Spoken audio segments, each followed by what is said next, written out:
Adam Buick and John Crump, The Alternative to Capitalism. If state capitalism is not socialism, what is state capitalism?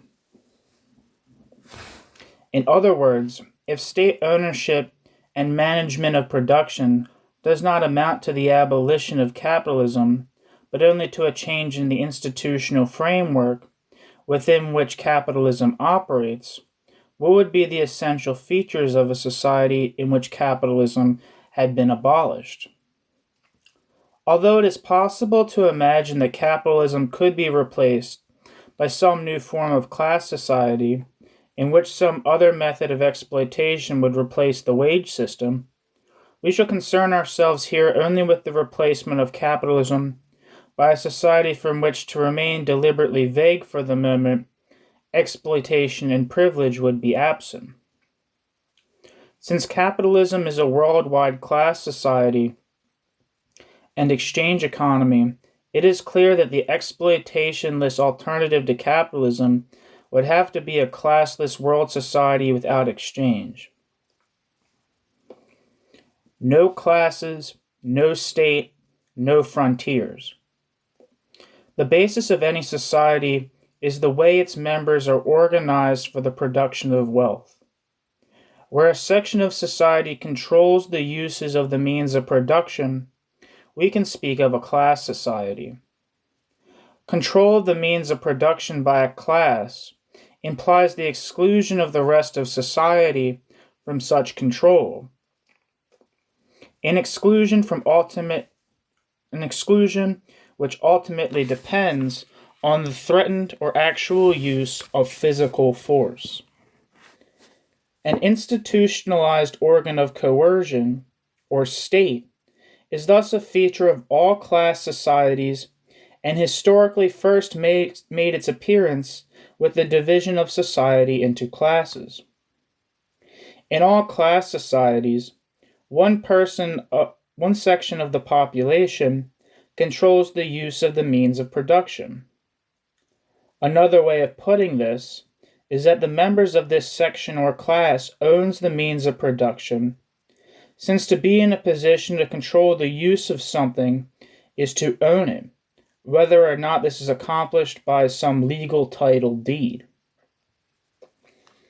It follows that a classless society is one in which the use of the means of production is controlled by all members of society on an equal basis, and not just by a section of them to the exclusion of the rest.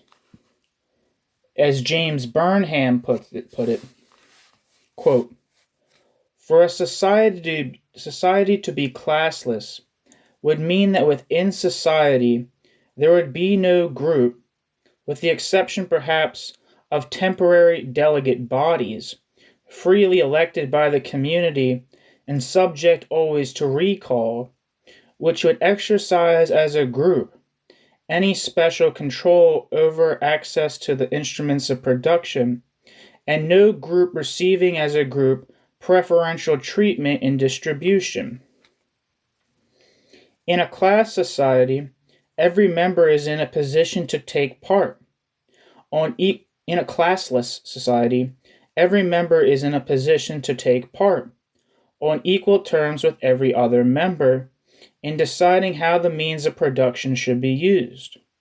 Every member of society is socially equal, standing in exactly the same relationship to the means of production as every other member. Similarly, every member of society has access to the fruits of production on an equal basis.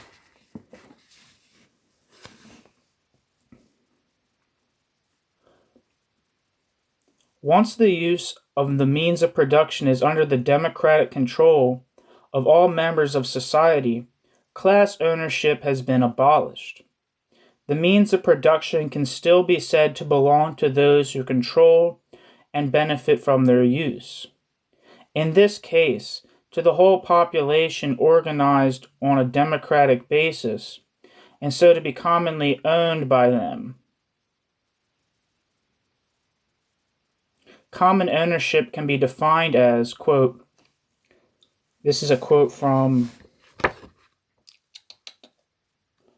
a man named Jean-Claude Brigard from a book called An Investigation of Marx's Concept of Communism. Quote, a state of affairs in which no person is excluded from the possibility of controlling, using, and managing the means of production, distribution, and consumption. Each member of society can acquire the capacity, that is to say, has the opportunity to realize a variety of goals. For example, to consume what they want, to use means of production for the purposes of socially necessary or unnecessary work, to administer production and distribution, to plan to allocate resources, to make decisions about short-term and long-term collective goals. Common ownership, then, refers to every individual's potential ability to benefit from the wealth of society and to participate in its running. End quote. Even so, to use the word ownership can be misleading, and that this does not fully bring out the fact that the transfer of all members of society to all members of society of the power to control the production of wealth makes the very concept of property redundant.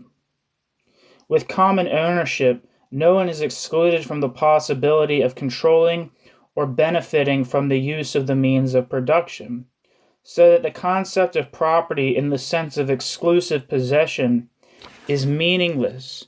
No one is excluded. There are no non-owners.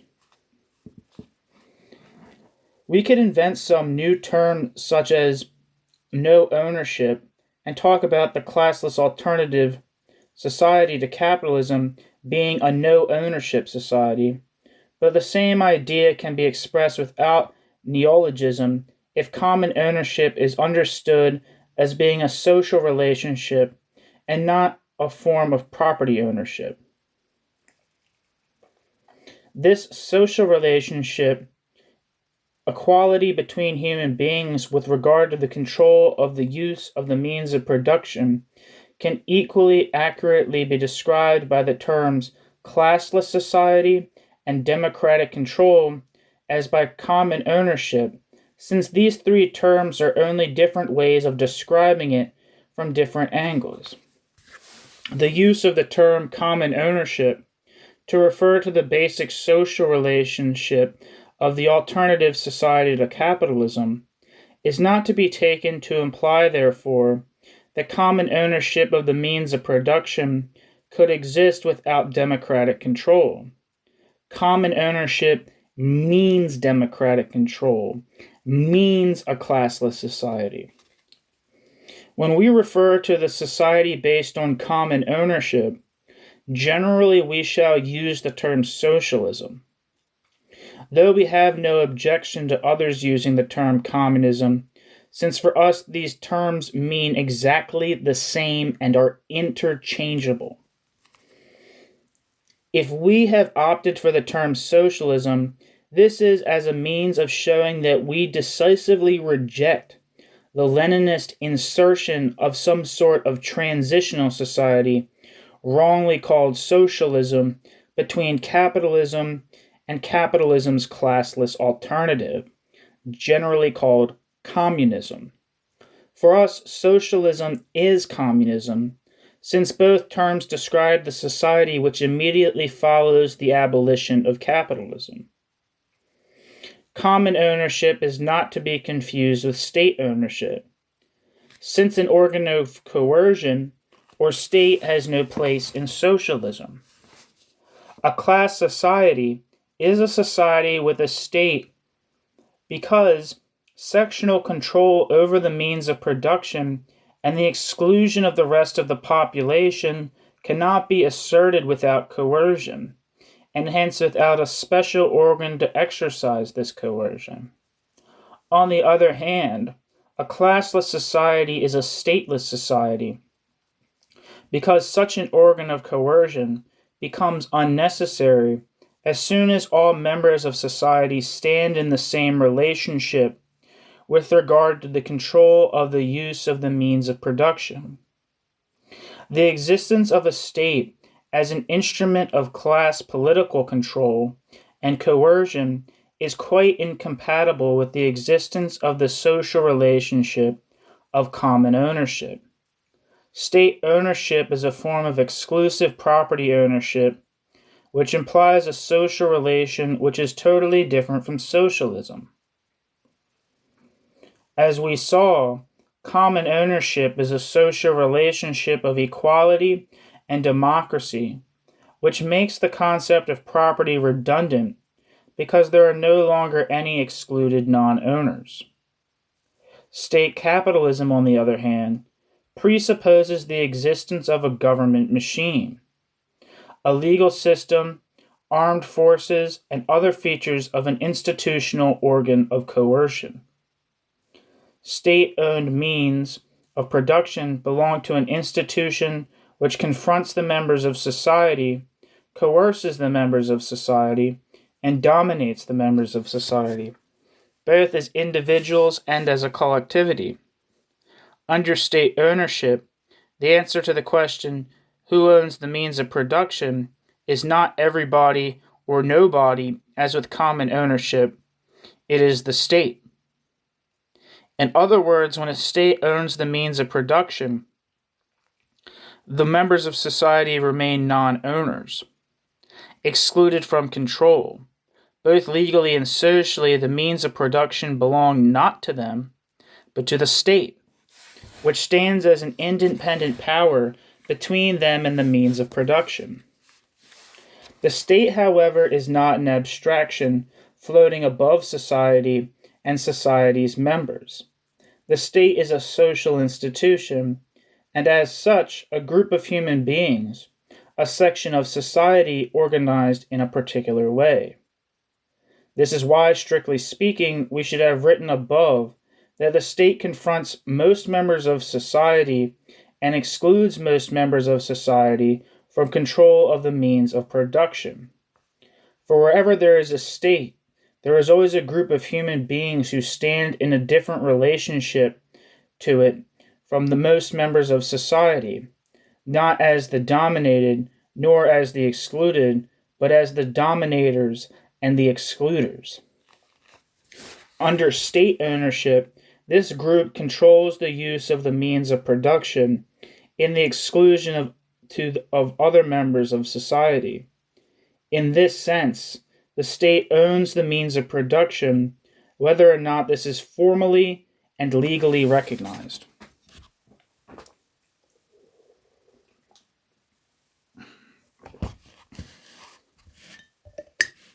Another reason why state ownership and socialism are incompatible is that the state is a national institution which exercises political control over a limited geographical area.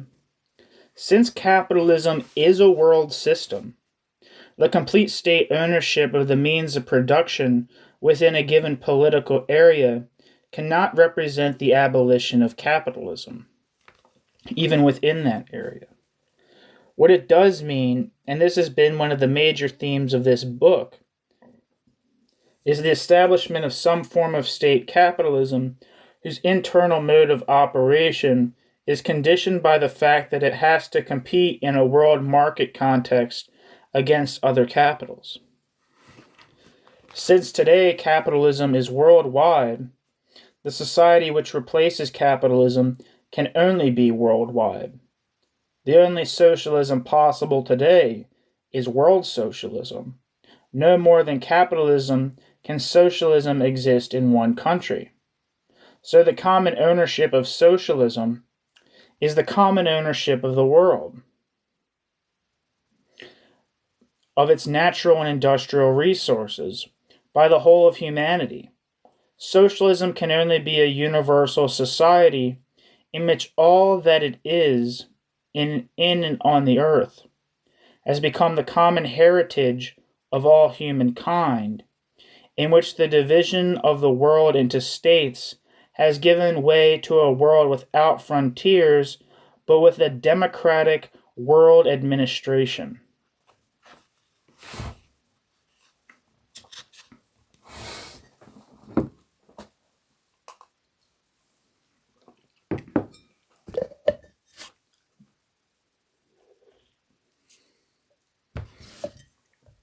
Socialism, being based on the common ownership of the means of production by all members of society, is not an exchange economy. I think I forgot to read the title. Restart. No exchange, no economy. Socialism, being based on the common ownership of the means of production by all members of society, is not an exchange economy.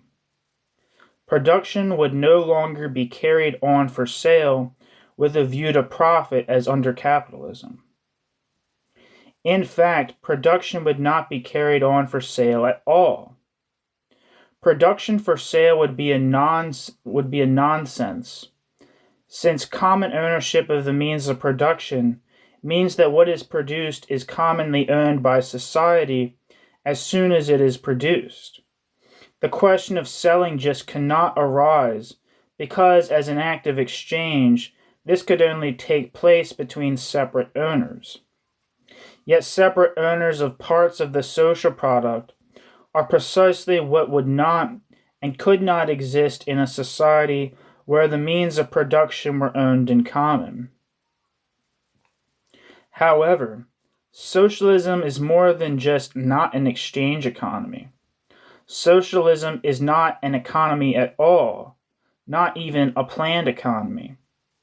Economics, or political economy as it was originally called, grew up as the study of the forces which came into operation when capitalism, as a system of generalized commodity production, began to become the predominant mode of producing and distributing wealth.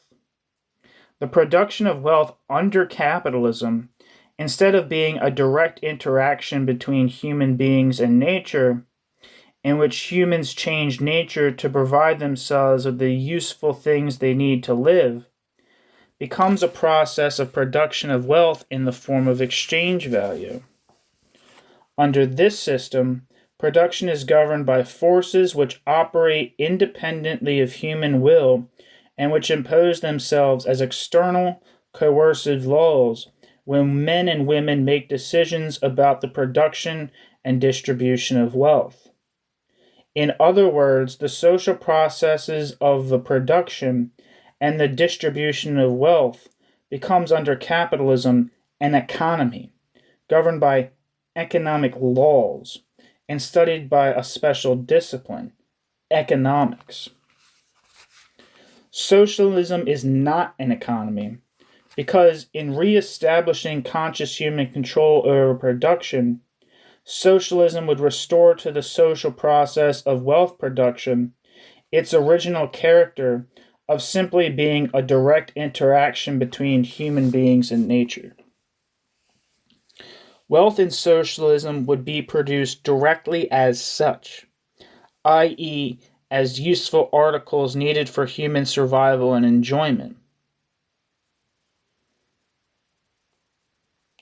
Resources and labor would be allocated for this purpose by conscious decisions, not through the operation of economic laws acting with the same coercive force as laws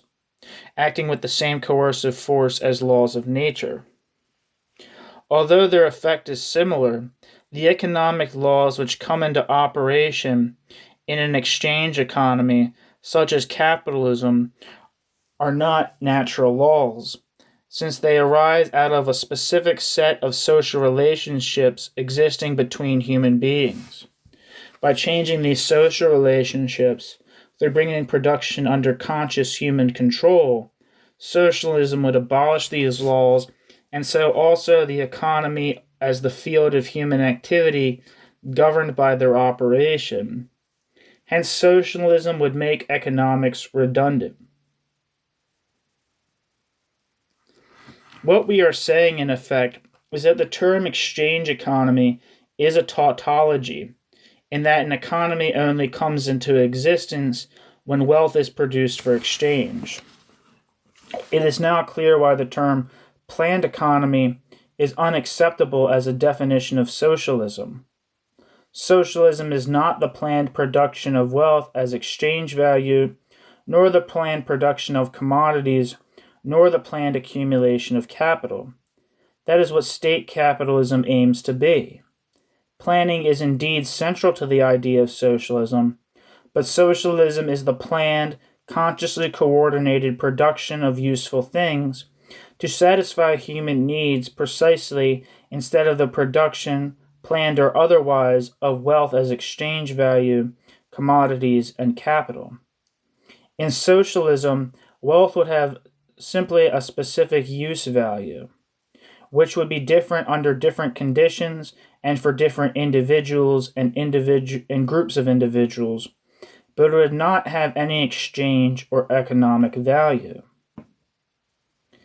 Conventional academic economics in the West rejects the definition of economics as the study of the forces. Conventional academic economics in the West rejects the definition of economics as the study of the forces which come into operation when wealth is produced to be exchanged. But even on the alternative definition, it offers that economics is the study of the allocation of scarce resources to meet some human needs. Socialism would not be an economy. Footnote. This leads to the basic assumption which economic analysis makes about the physical world. It is assumed that the fundamental feature of the economic world, the feature which gives rise to economic problems at all, is that goods are scarce. Few things in the world, with the exception of air, water, and in some countries sunshine, are available in unlimited amounts. It is because of scarcity that goods have to be shared out among individuals. If scarcity did not exist, then there would be no economic system and no economics. End footnote. For socialism presupposes that productive resources, materials, instruments of production, sources of energy, and technological knowledge are sufficient to allow the population of the world to produce enough food, clothing, shelter, and other useful things.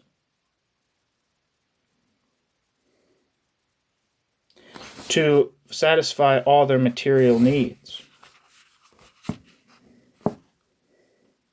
Conventional economics, while denying that the potential for such a state of abundance exists, nevertheless admits that if it did, this would mean the end not only of the economy as a system of allocating scarce resources, but also of goods having an economic value and price.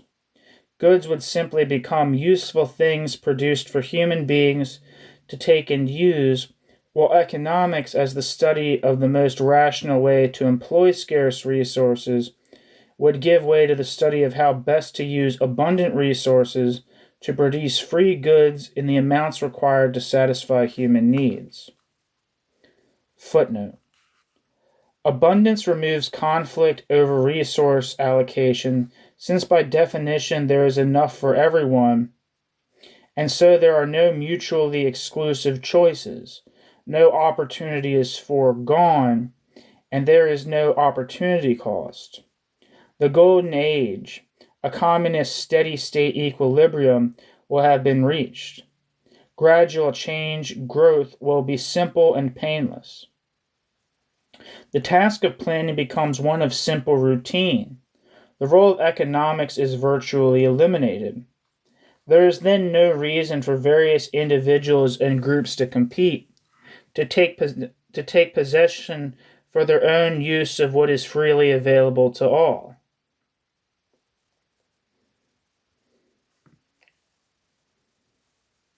There would be no economic goods. i.e., no goods that are relatively scarce, and there would hardly be any need for a study of economics or economizing. All goods would be free goods, like pure air used to be. End footnote. Significantly, the ideologists of state capitalism take up a basically similar position. If abundance existed, value, prices, money, markets, and wages could be abolished, but since abundance does not yet exist and cannot be brought into existence for some considerable time, all these categories of capitalism must continue. Another footnote.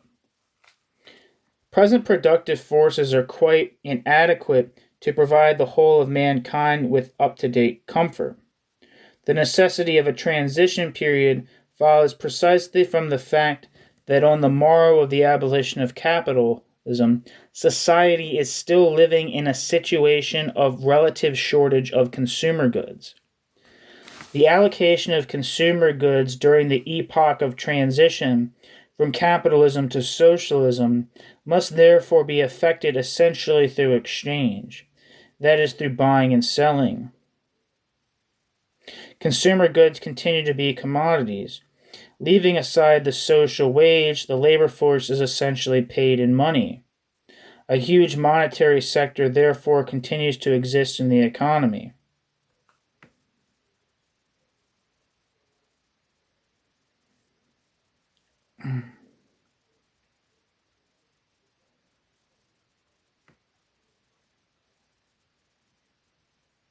See, that was a quote. There's no quote. Sorry, I'm pausing, but there's a quotate. That was a quotation from Ernest Mandel, but didn't have quotation marks, so I thought it was the author, and I was confused.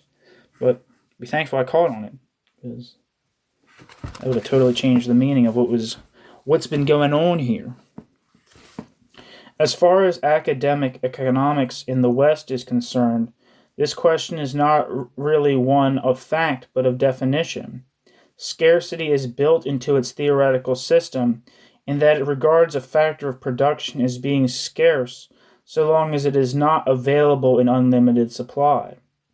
Thus, for it, abundance can only be theoretically limiting. Thus, for it, abundance can only be a theoretical limiting case, a situation where land, capital, and labor are all available, quite literally, for the task which could never exist in practice, so that by definition scarcity would always exist. But this is a quite unreasonable definition both of scarcity and of abundance. Abundance is not a situation where an infinite amount of every good could be produced. Similarly, scarcity is not the situation which exists in the absence of this impossible total or sheer abundance. Abundance is a situation where productive resources are sufficient to produce enough wealth to satisfy human needs, while scarcity is a situation where productive resources are insufficient for this purpose.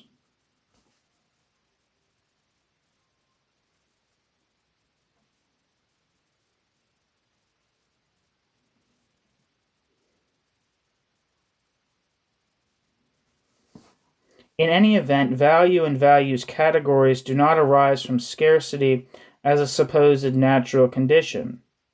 Value and its categories arise, as we saw, from the social fact that goods are produced as commodities.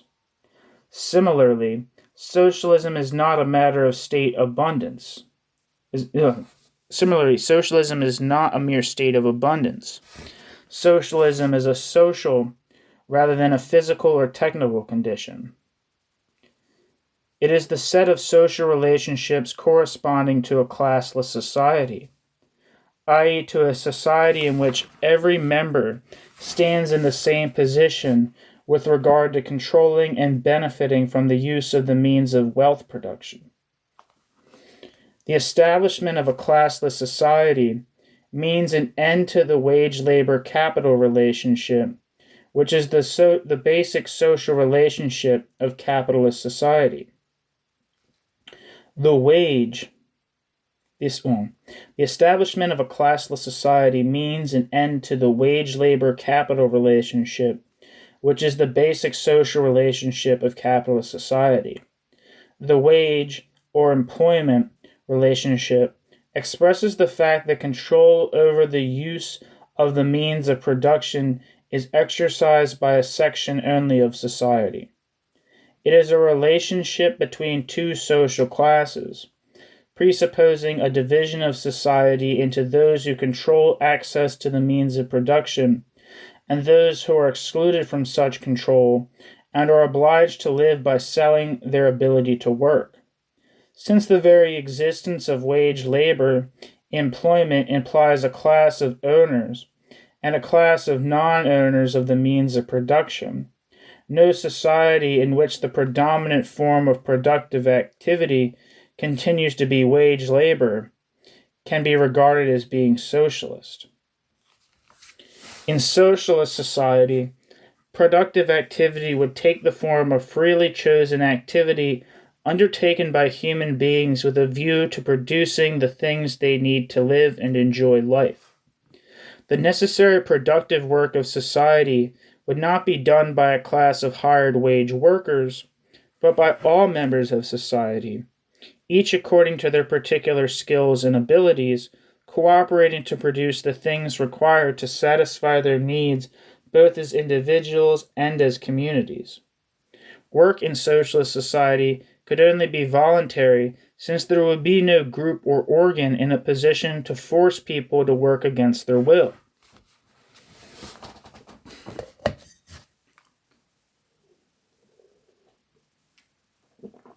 Socialist production would be production solely for use. The products would be freely available to people who would take them and use them to satisfy their needs.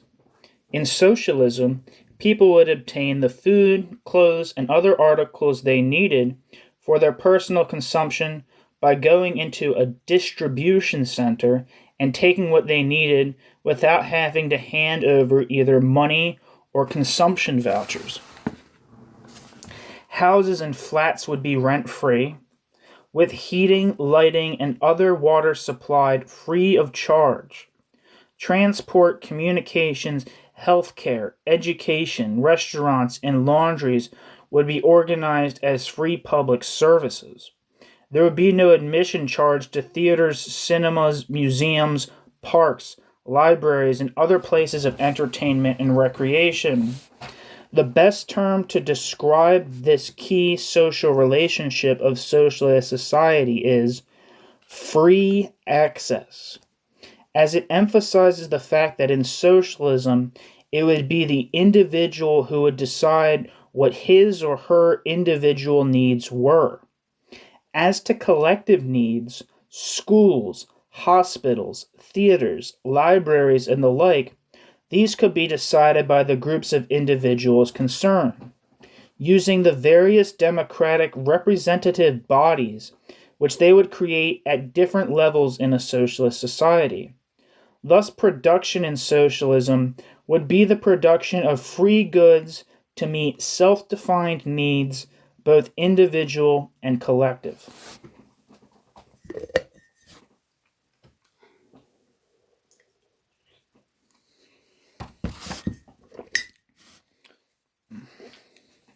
I was getting my soapbox voice there. I like that. Calculation in kind. Under capitalism, wealth is produced for sale, so that particular items of wealth, goods produced by human labor, useful things, become commodities which have an exchange value. Indeed, it is only as exchange value that wealth has significance for the operation of capital.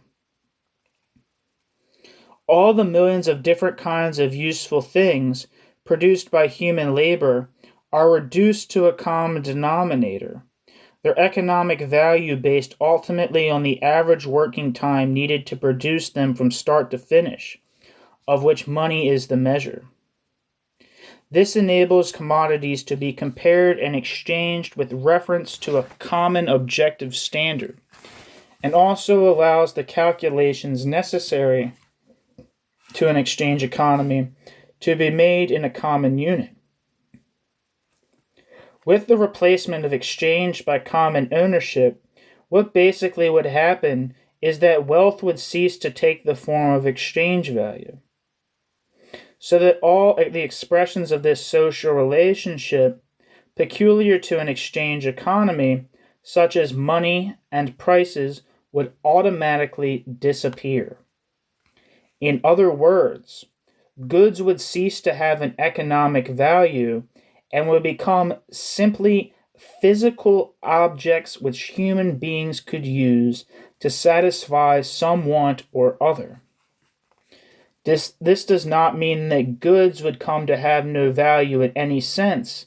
On the contrary, goods would continue to have the physical capacity to satisfy human wants. The so-called economic value, which goods acquire in an exchange economy, has nothing to do with their real use value as a means of satisfying wants, since the value of a good to human beings, i.e., the good's capacity to satisfy some want, has never borne any relation to the time taken to produce it. In socialism, goods would cease to be commodities, but they would remain use values. Indeed, with the shedding of their useless economic value, goods' importance as use values would be enhanced, as this would be the sole reason why they were produced.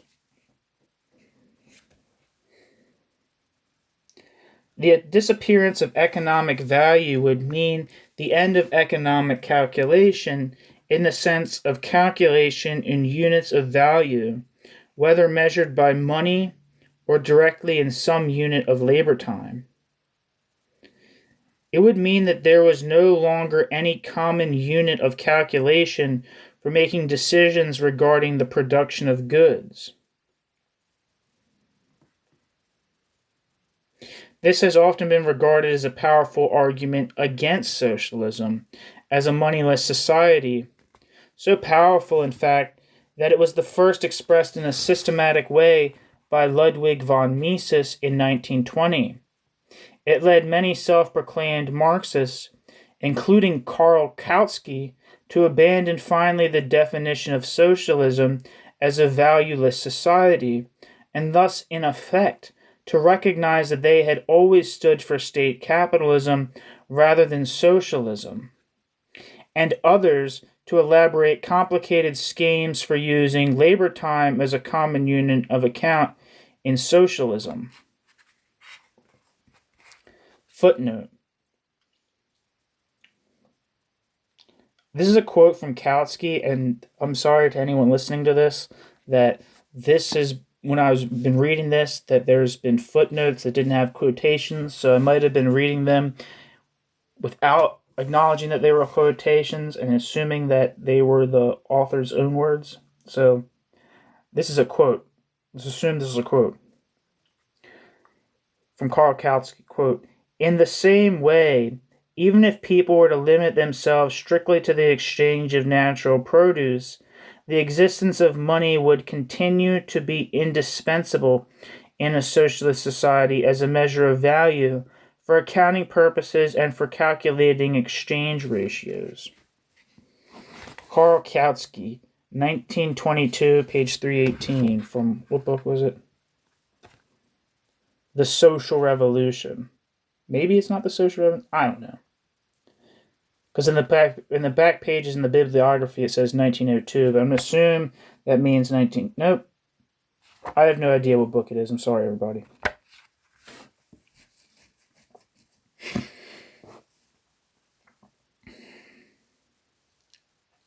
Only one participant in the discussion, Otto Neurath, an academic on the margin of the German Social Democratic movement, pointed out that socialism, as a moneyless society in which use values would be produced from other use values, would need no universal unit of account, but could calculate exclusively in kind.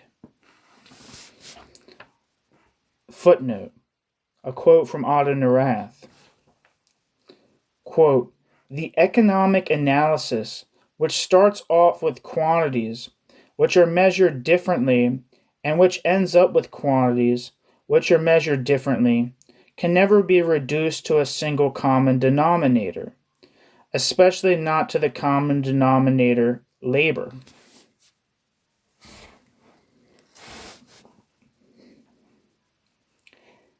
End footnote.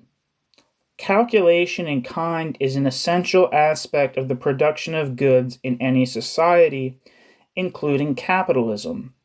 A commodity is, as we saw, a good which, by virtue of being produced for sale, has acquired, in addition to that good's physical use value, a socially determined exchange value. Correspondingly, the process of production under capitalism is both a process of production of exchange values and a process of production of use values, involving two different kinds of calculation. For the former, the unit of calculation is money, but for the latter, there is no single unit but a whole series of different units for measuring the quantity and quality of specific goods used in the process of producing other specific goods, tons of steel, kilowatt hours of electricity, person hours of work, and so on.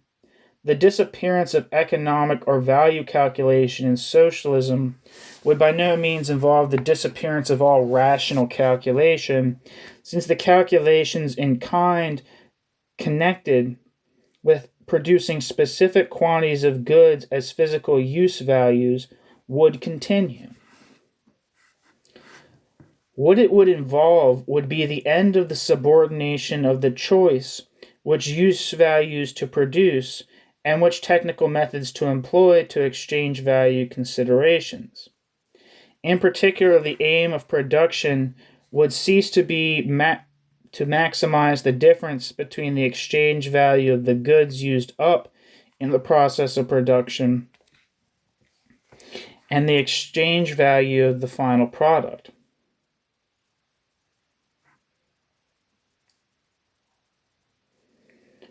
One critic of socialism as a moneyless society, the Dutch academic and former minister N.G. Pearson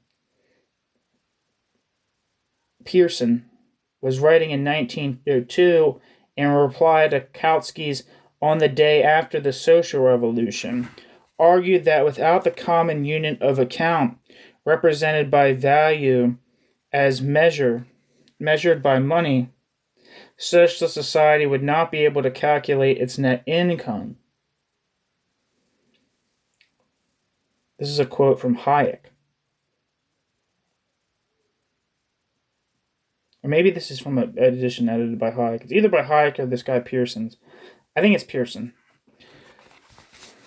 Quote, "We will now discuss the division of income, and we will assume that this is effected according to the most advanced method, that of communism.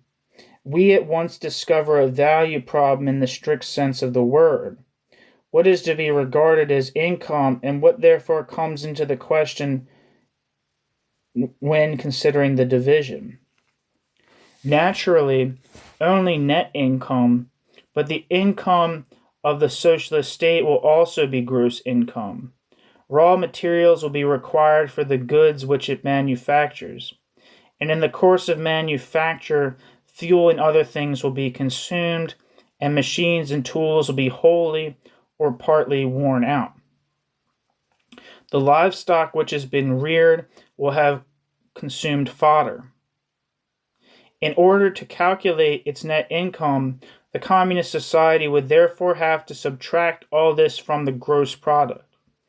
But we cannot subtract cotton, coal, and the depreciation of machines from yarns and textiles. We cannot subtract fodder from beasts. We can only subtract the value of one from the value of the we can only subtract the value of one from the value of the other. Without this evaluation or estimation, the communist state is unable to decide what net income is available for division." Pearson was right. Without economic value in money, it would be impossible to calculate net income, but this, as the difference between the amount of exchange value in existence at the end as compared with the beginning of a year, is a calculation that would be quite unnecessary, indeed perfectly meaningless in socialism.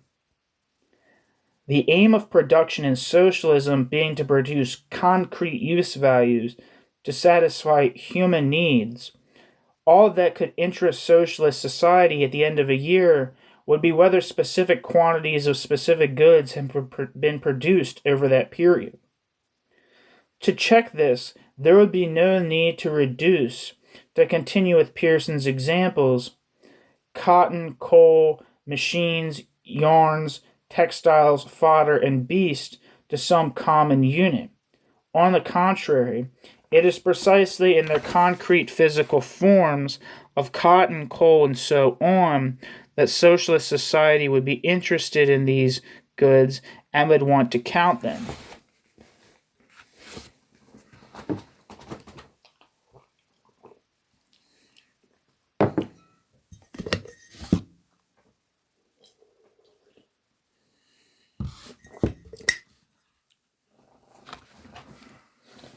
Socialist society has no need for value computations such as net income, national income, gross national product, and other such abstractions obtained by ignoring the concrete use values of the specific goods produced during a given period.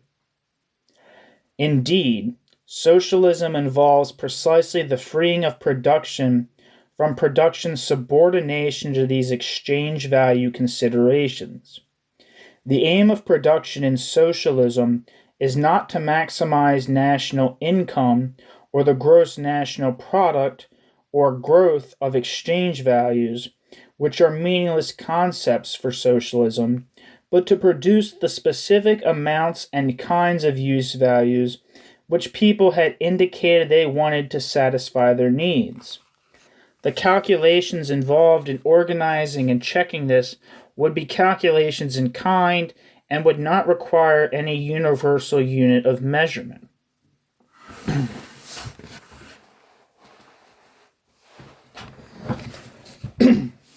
Similarly, at the level of the individual productive unit or industry, the only calculation that would be necessary in socialism would be calculations in kind. On the one side would be recorded the resources, materials, energy, equipment, labor used up in production, and on the other side the amount of the good produced, together with any byproducts. This, of course, is done under capitalism, but it is doubled by an exchange value calculation. The exchange value of the resources used up is recorded as the cost of production, while the exchange value of the output after it has been realized on the market is recorded as sales receipts. If the latter is greater than the former, then a profit has been made. If less, then a loss is recorded. Such profit and loss accounting has no place in socialism and would once again be quite meaningless. Socialist production is simply the production of use values from use values and nothing more. Even though the existence of socialism presupposes conditions of abundance, i.e., where resources exceed needs, socialist society still has to be concerned with using resources efficiently and rationally, but the criteria of efficiency and rationality are not the same as they are under capitalism. Under capitalism, there is, in the end, only one criterion: monetary cost, which as a measure of economic value is ultimately a reflection of the average time taken to produce a good from start to finish. The managers of capitalist enterprises are obliged by the working of the market to choose the technical methods of production which are the cheapest, i.e., which minimize production time and therefore monetary costs. All other considerations are subordinate. In particular, the health and the welfare of the producers and the effects on the natural environment.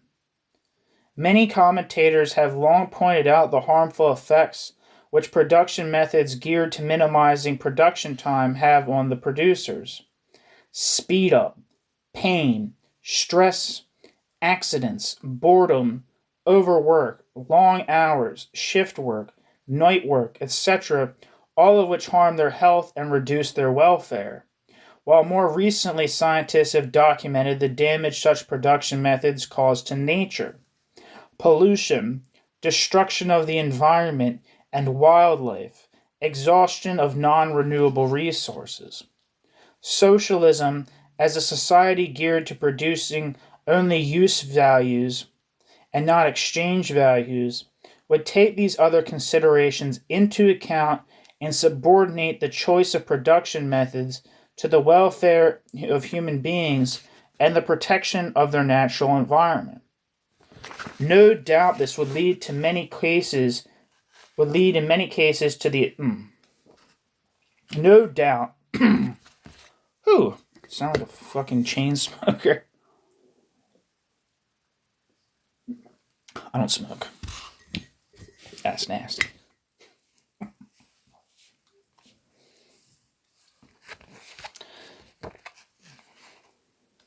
Where was I? No doubt this would lead in many cases to the adoption of production methods which by capitalist standards would be inefficient and irrational in the sense that they were to be adopted under capitalism, they would cost more and so be unprofitable. This is why such methods are not adopted under capitalism, where it is exchange value and not use value that counts, and why capitalism would have to be replaced by socialism if the original aim of production as a means to serve and enhance human welfare were to be restored. In socialism, men and women in various industries and individual productive units would have the responsibility for producing given amounts of a particular good to a particular standard, would seek to minimize, ideally eliminate, the harm done to the health and welfare of human beings and to the environment. As there would thus be a clear object and clearly defined constraints, industries and productive units could use mathematical aids in decision-making, such as operational research and linear programming, to find the most appropriate technical method of production to employ. As neutral techniques, these can still be used where the object is something other than profit maximization or the minimization of monetary costs. As to the decisions involving choices of a general nature, such as what forms of energy to use, which of two or more materials to employ to produce a particular good, whether and where to build a new factory, there is another technique already in use under capitalism that could be adapted for use in socialism, so-called cost-benefit analysis, and cost-benefit analysis's variations. Naturally, under capitalism, the balance sheet of the relevant benefits and cost advantages and disadvantages of a particular scheme or rival schemes is drawn up in money terms. But in socialism, a point system for attributing relative importance to the various relevant considerations could be used instead.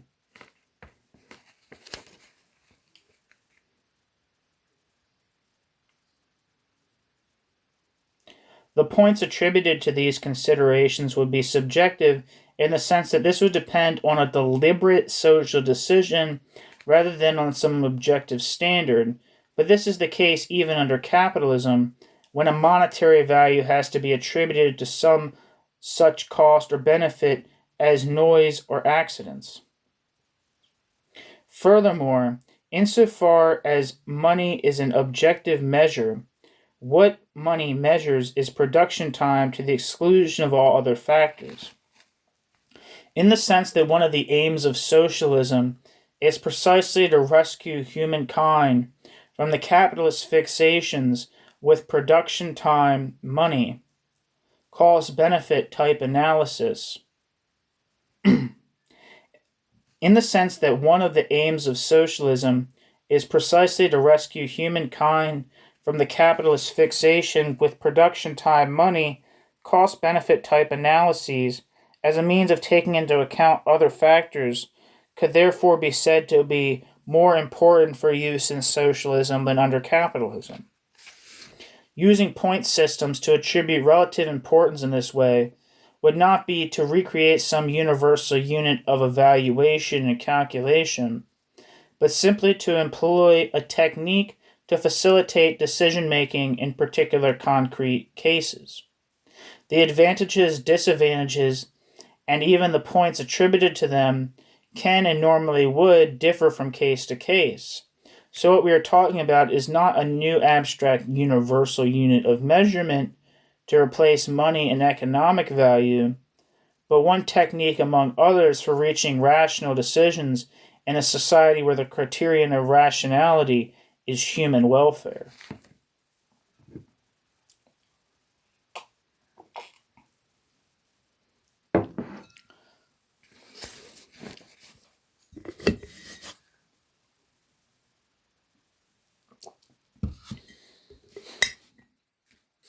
Planning and industrial organization. Socialism would inherit from capitalism the existing material basis, a complex worldwide productive network linking all the millions of individual productive units in the world, farms, mines, factories, railways, ships, etc., into a single system. The links we are talking about are physical in the sense that one unit is linked to another, either as the physical user of the other's product or as the physical supplier of the other's materials, energy, or equipment. Under capitalism, such links are established in two ways. Organizationally, as between different productive units forming part of the same private or state enterprise, and above all, commercially, as when one enterprise contracts to buy something from or to sell something to another enterprise. In socialism, the links would be exclusively organizational. In socialism, the links would be exclusively organizational. That's important. Planning in socialism is essentially a question of industrial organization, of organizing productive units into a productive system functioning smoothly to supply the useful things which people had indicated they needed, both for their individual and for their collective consumption.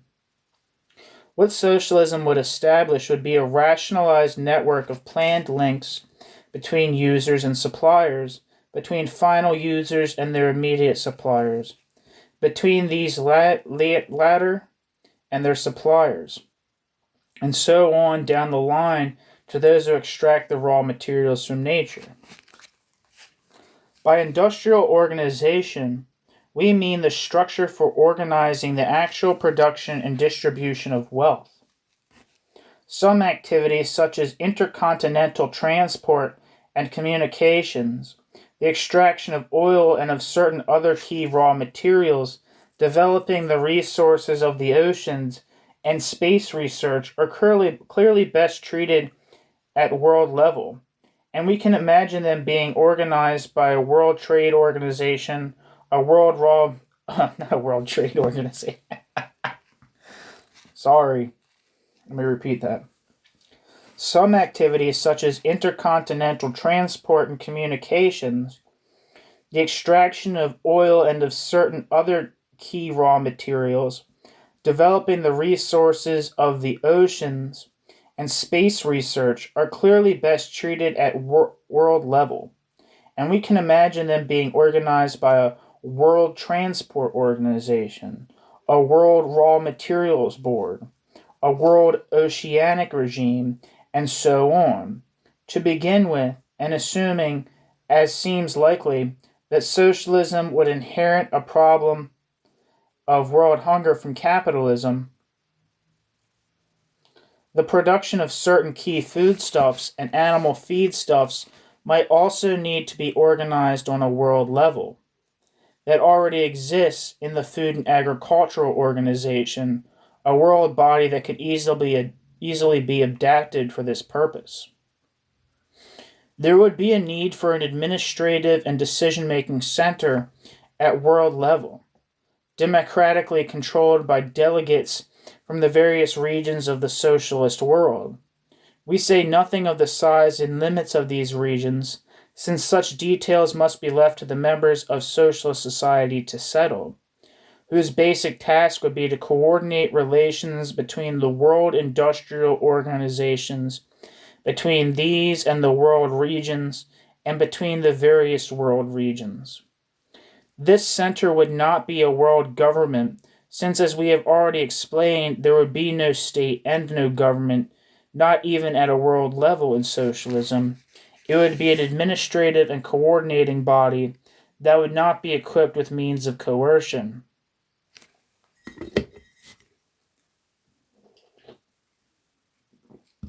Other industries, and in particular manufacturing and processing, could be organized at world regional levels.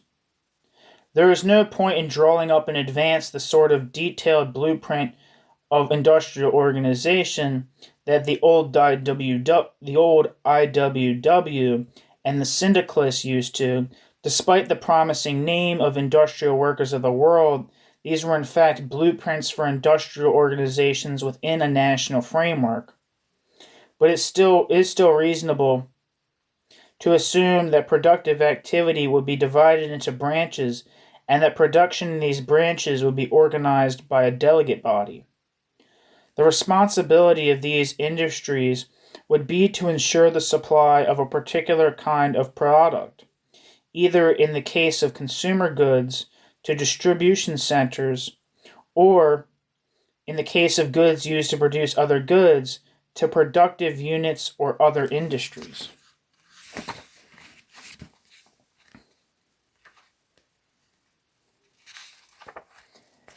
Since the needs of consumers are always needs for a specific product at a specific time in a specific locality, we will assume that socialist society would leave the initial assessment of likely needs to a delegate body under the control of the local community.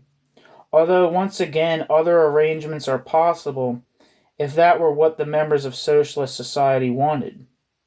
In a stable society such as socialism, needs would change relatively slowly.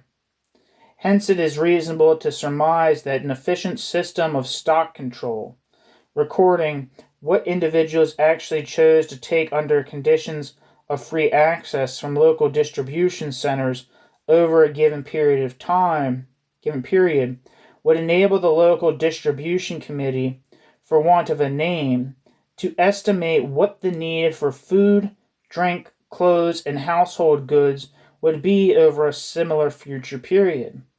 Some needs would be able to be met locally. Local transport, restaurants, builders, repairs, and some food are examples, as well as services such as street lighting, libraries, and refuse collection.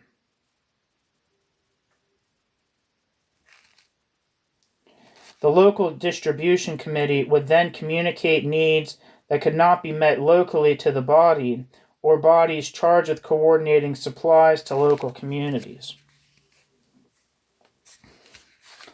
Once such an integrated structure of circuits of production and distribution had been established at local, regional, and world levels, the flow of wealth to the final consumer would take place on the basis of each unit.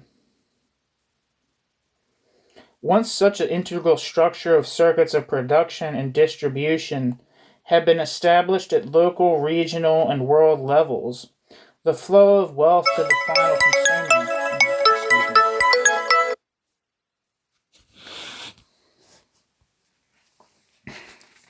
Once such an integrated structure of circuits of production and distribution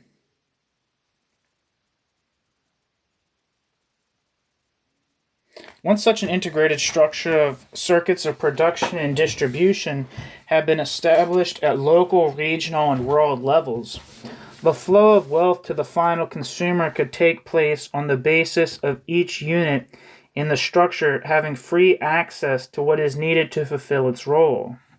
The individual would have free access to the goods on the shelves of the local distribution centers.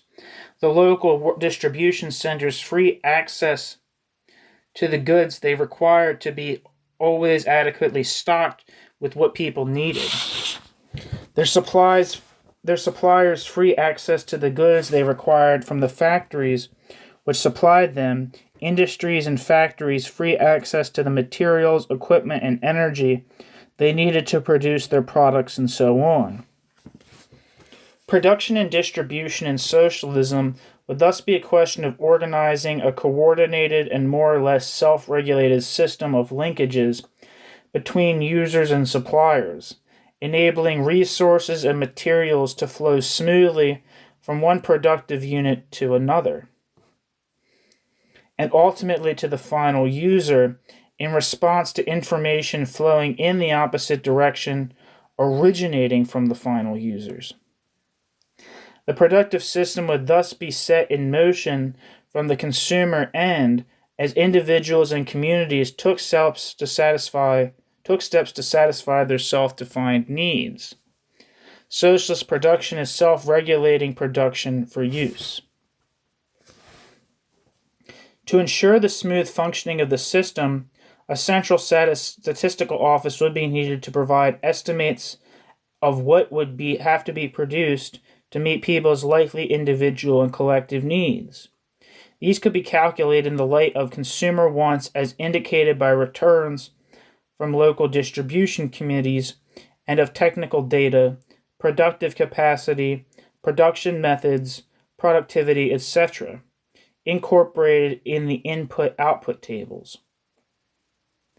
For at any given level of technology, reflected in the input-output tables, a given mix of final goods consumer wants requires for its production a given mix of intermediate goods and raw materials. It is this latter mix that the central statistical office would be calculating in broad terms. Such calculations would also indicate whether or not productive capacity would need to be expanded and in what branches. The center, or rather centers of each world region, would thus be essentially an information clearinghouse, processing information communicated to that center, these centers, about production and distribution, and passing on the results to industries for them to draw up their production plans so as to be in a position to meet the requirements of the products coming from other industries and from local communities.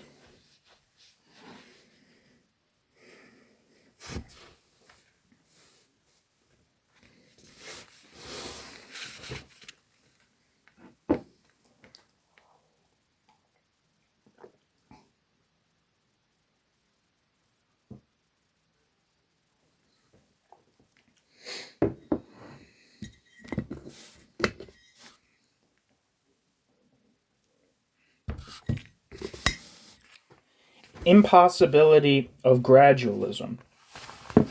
The governments of some of the state capitalist countries, in particular those which had Leninism as their official ideology, used to proclaim as their long-term goal the establishment of a society which they call communism, and which at first sight bears a resemblance to the society we have outlined as the alternative to capitalism. For instance, at its 22nd Congress in 1961, the Communist Party of the Soviet Union adopted a program for the construction of communism. One of the many books and pamphlets produced to popularize this program tells us, the pamphlet's called Man's Dreams. Communist distribution is a system of, quote, Communist distribution is a system of supplying members of society with all they need free of charge. In this society, money will be superfluous. Under communism, consumer goods, to say nothing of capital goods, cease to be commodities. Trade and money will outlive themselves.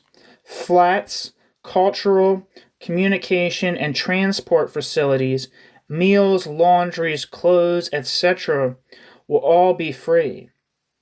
Stores and shops will be turned into public warehouses where members of communist society will be supplied with commodities for personal use. The need for wages and other forms of remuneration will disappear. End of quote. The society here described as communism is thus to be a moneyless society. But there is an implication that there might still be a body separate from the members of society which would be handing out goods to them as its initiative. In other words, it is implied that the means of production might still be controlled by a minority group, which would distribute products free to the excluded, non-controlling majority.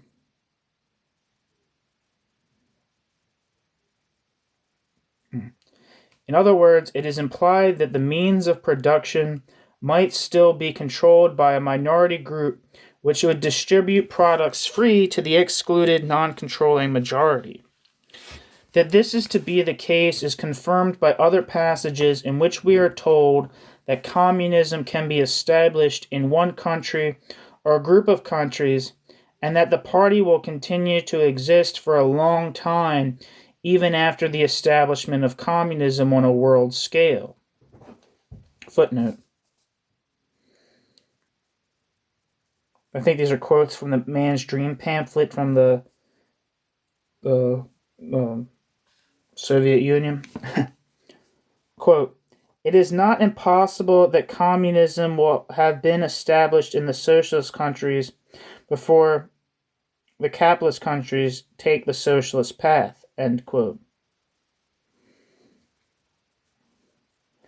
Quote, "The party will hold the leading position in communist society for a long time, although its working methods and forms and its structure will naturally alter substantially. The party, the very embodiment of all that is progressive and organized, will still exist even in the first stages of communism, and its victory on a world scale. It will take communist society many years and even decades before the new mechanisms are fully developed and become maximally effective, before conditions are created for the withering away of the party. This will be a long and gradual process." End quote. Like I said, from the Man's Dreams pamphlet. Now, where was I before I was interrupted by that rude-ass footnote?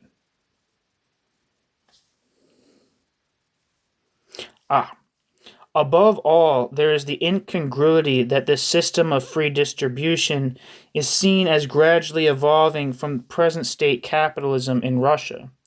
What is envisaged is a gradual evolution under the direction of the party from a form of state capitalism in which workers are paid money wages with which they buy the things they need to a form of state capitalism in which they will be supplied free of charge with the necessities of life, i.e., would in effect be paid entirely in kind. This perspective of a gradual withering away of commodity production and the money economy was not held.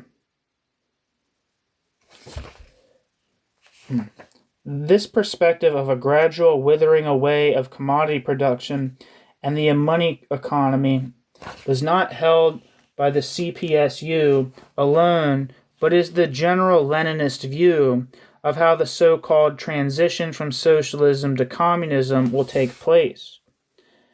Ernest Mandel, for instance, has gone into great detail to show how decommoditization would be economically possible as a series of administrative measures introduced on the basis of state ownership in response to increases in productivity and inelasticities of market demand.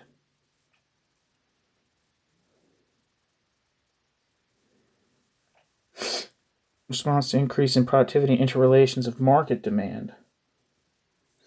Such a gradual transition to full payment in kind is perhaps theoretically conceivable, although in our view highly unlikely. But in any event, the end result would not be socialism, since socialism is not payment in kind on the basis of state ownership, nor could socialism be introduced administratively by a state capitalist government.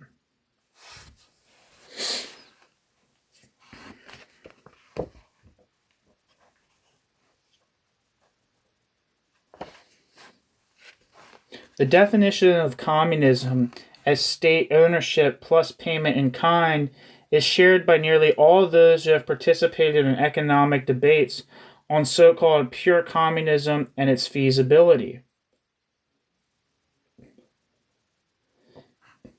As a result, most of the discussion which has ensued is irrelevant to socialism, communism, considered as a social relationship in which all members of society stand in an equal position with regard to the control of the use of the means of wealth production. We have already seen that a system in which the means of production are owned by a state is not a classless society, where all members stand in the same relation to the means of production, but a class society in which those who control the state stand in a privileged position with regards to the means of production, since they control their use to the exclusion of the rest of society. This is the case even if, as in Leninist theory, this controlling group is to be a vanguard party conceived as being dedicated to serving the interests of the excluded majority. As long as a section of society is excluded from controlling the means of production, a class society exists, no matter how generous or well-meaning the ruling class is considered as being. This is one reason why a gradual evolution from state ownership, state capitalism, to common ownership, socialism, is impossible. Such a gradual evolution from a class society to a classless society is impossible because at some stage there would have to be a rupture which would deprive the state capitalist ruling class, be they well-meaning or more likely otherwise, of their exclusive control of the means of production.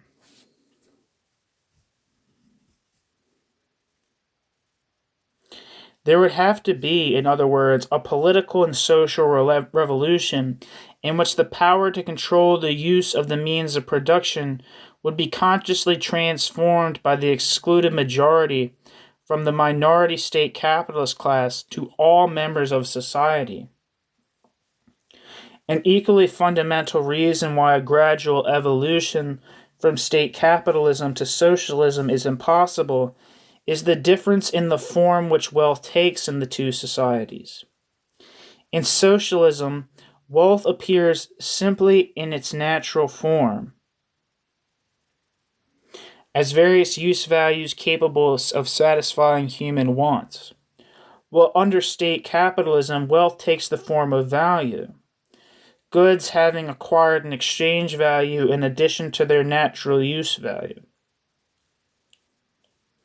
As the totality of wealth produced today is a single product produced by the whole workforce acting as a collective laborer, some goods cannot be produced in the one form and in some...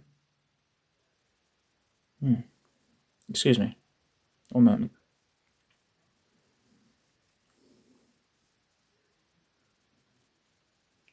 As the totality of wealth produced today is a single product produced by the whole workforce acting as a collective laborer, some goods cannot be produced in the one form and some in the other.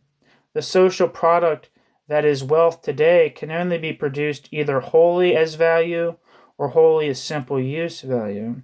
Certainly some goods can be directly distributed in kind, while others remain obtainable only against payment in money, But this is not the same thing.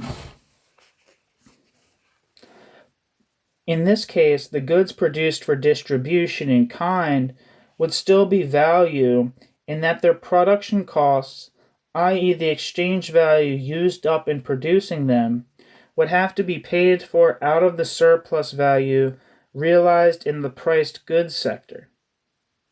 Profit and loss accounting in units of value would still be necessary.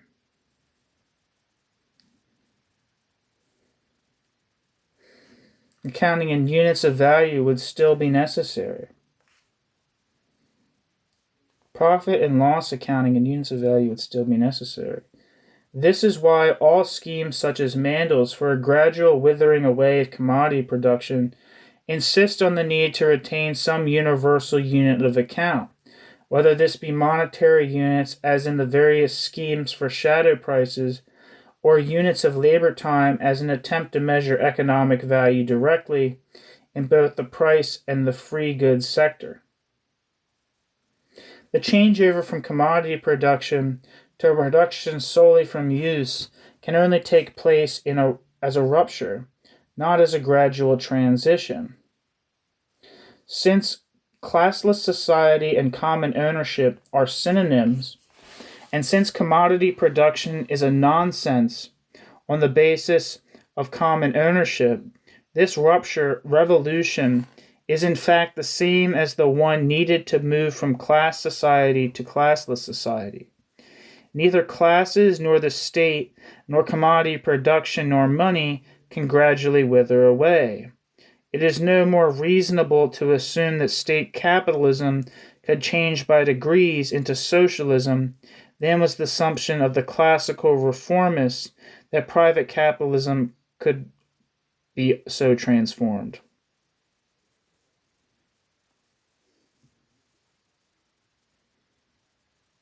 Neither classes nor the state nor commodity production nor money can gradually wither away.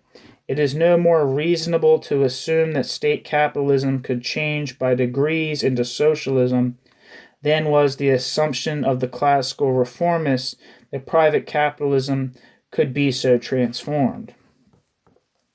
The alternative to capitalism as a society already existing on a world scale is to define it somewhat negatively: a frontierless, classless, stateless, wageless, moneyless world. Or more positively, this is a quote from Phil Oren in, I think it was Money Must Go, that was the title. Yeah, Money Must Go. Quote, "The new system must be worldwide. It must be a world commonwealth. The world must be regarded as one country and humanity as one people. All the people will cooperate to produce and distribute all the goods and services which are needed by mankind. Each person willingly and freely taking part in the way he feels he can do best. All goods and services will be produced for use only, and having been produced will be distributed free, directly to the people so that each person's needs are fully satisfied. The land, factories, machines, mines, railroads, the land,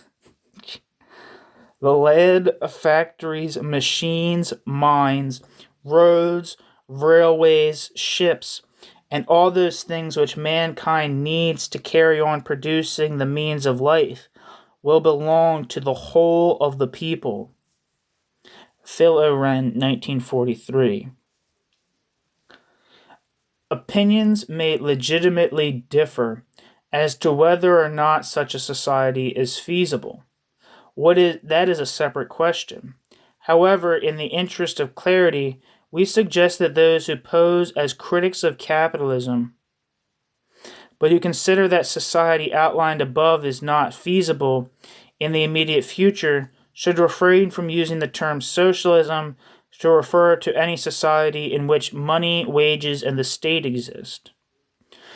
There already exists a perfectly adequate term to refer to such a society: capitalism, or, as the case may be, state capitalism. It merely confuses the issue to talk of socialism being anything other than a moneyless, wageless, stateless world commonwealth.